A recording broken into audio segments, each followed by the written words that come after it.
Air jatuh itu nah. Air jatuh itu mau jatuh kan? Ya.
Memang warnanya memang kayak gini ya?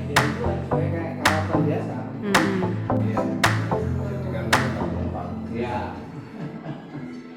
Jadi kesannya kesan lama gitu ya.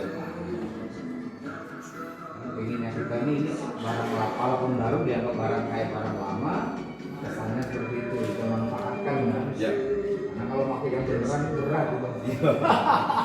Ada display audiovisual audionya. Apa tadi Pak? Wahana hutan pakis. Wahana hutan pakis. Nanti dijelaskan di sini, ini hutan pakis adalah salah satu pembentuk batubara. Oh, ada audio visualnya ya? Berhenti di sini. Cerita dia apa-apa dua bahasa, language. Ya sudah. Wah, Mamang ini kilir. Jangan lupa subscribe, share, komen, dan like ya.